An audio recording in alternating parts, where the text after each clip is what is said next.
Okay guys, so just a quick update on where I'm at with the Model 31 tiller that I got for my John Deere 214. If you remember from the earlier videos, I actually have two of those tillers. One of them had a Model 33 shroud on it. And the other one I actually bought as a parts tiller to use the cover and some other parts off of for the other tiller that had the 33 shroud. You also might remember that the tines that I was going to use from the parts tiller were installed backwards and I was having some trouble getting those off. So I have to admit that I feel a little bit defeated on that. I have not been able to get those tines off the parts tiller. No matter what I did, heat, hammer, everything I could think of, pipe wrenches, the whole deal. Nothing I've been able to do has been able to get those off. They've just been on there so long in that position, possibly even decades, and they're just not coming off. So I'm kind of out of ideas. But it hasn't been a total loss with that. As it turns out, mechanically, that tiller that I bought for a parts tiller is actually in better shape than the other one that I bought. So what I ended up doing today was putting it all back together here. I used parts from both tillers, use the best parts from each tiller.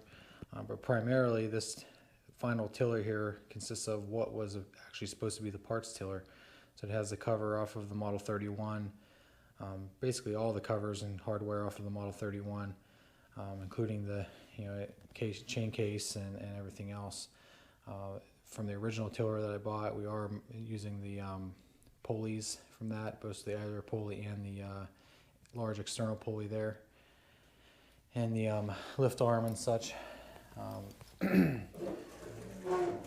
those dreaded tines that I haven't been able to get off. Like I said, mechanically, this tiller turned out to be in better shape than the other one. The bearings are good on it, from what I can tell, upper and lower. Everything seems to be in pretty good shape. So I don't think that this tiller actually had a lot of use. I think it just sat a lot. Here's the other one that I actually originally had planned on using primarily. And when I did get the tines off of that, and when I took it apart, the bearings on this side basically just fell out. I mean, there's pretty much nothing left. Which, it could be rebuilt, but overall it just seemed to be that the one that I intended to be a parts tiller is actually the one to use. So I don't really know what I'm going to do from this point on with it. Like I said, the tines are backwards, so my options are basically run it backwards like the original owner apparently did. Keep trying to get them off without damaging them. I could possibly run it the right direction, but then I would be tilling on the wrong edge of the tines, and I think that would probably cause some damage to the tines.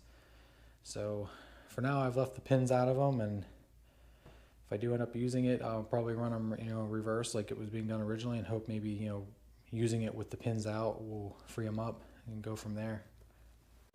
But again, it's in pretty good shape. I was able to tension the chain, external chain and the internal chain. It spins nice and free. No issues with the bearings or anything like that. So it's not a total loss. Like I said, I feel defeated that I haven't been able to get these tines off, but I have ended up with a tiller in the end here that's in pretty good mechanical condition. So over the next few days, I'll probably go ahead and pull the deck off and put the mule drive on and actually run the tiller and see what I have mechanically, see if there's any funny noises or vibrations or anything like that, and go from there. But so far it looks like it's in pretty good shape. So yeah, that's pretty much it. Stay tuned for some more videos. Probably try to post a video in the next few days of running this, and then move on to some other projects. Thanks for watching.